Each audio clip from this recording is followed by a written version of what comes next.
Le manoir de Valmont, le mystère de la chambre 313. Au cœur de la Corrèze, un ancien manoir abandonné fascine depuis des décennies, le manoir de Valmont. Entouré de forêts et de légendes, ce lieu serait hanté, en particulier la chambre 313. On raconte que personne n'en est jamais sorti indemne. Construit en 1852 par la famille Valmont, le manoir était à l'origine une résidence d'été. Le maître des lieux, Émile de Valmont, homme autoritaire et obsédé par la religion, y vivait avec sa fille Élise.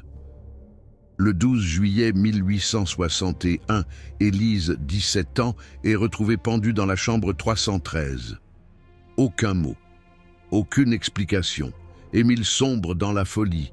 Il meurt en 1883. Le manoir est alors abandonné.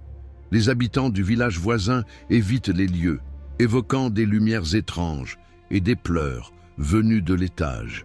En 1936, Henri Télémon rachète le manoir pour en faire un hôtel de luxe. Mais un mois après l'ouverture, 2 clients meurent mystérieusement dans la chambre 313. L'hôtel ferme aussitôt. Les journaux parlent d'une malédiction. En 1984, une équipe de chercheurs dirigée par le professeur Alain Duchesne et la médium Marie Cazeneuve installe des capteurs et des caméras. La nuit du 15 mars, les enregistrements captent une voix féminine en latin, des objets qui bougent, une silhouette près du lit. Marie, en transe, affirme qu'Élise est toujours là. « Je n'ai jamais quitté cette pièce, je l'attends. » L'expérience s'interrompt. Duchesne abandonne. Marie disparaît pendant plus de 10 ans. En 2006, un ancien militaire, Jacques Milot, entre illégalement dans le manoir et filme ses explorations. Une vidéo virale le montre pleurant et criant « Ce n'est pas une chambre, c'est une prison ». 3 semaines plus tard, il est interné en hôpital psychiatrique. En 2021, l'émission Les Dossiers Obscurs tente de tourner un reportage.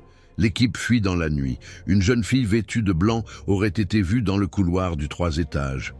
Aujourd'hui, une société immobilière veut transformer le manoir en centre de retraite, mais aucun ouvrier n'accepte d'y travailler. La chambre 313 demeure un mystère. Les murs semblent habités, le temps figé. Les pleurs d'Élise hantent encore les lieux. Et vous, oseriez-vous y passer une nuit ?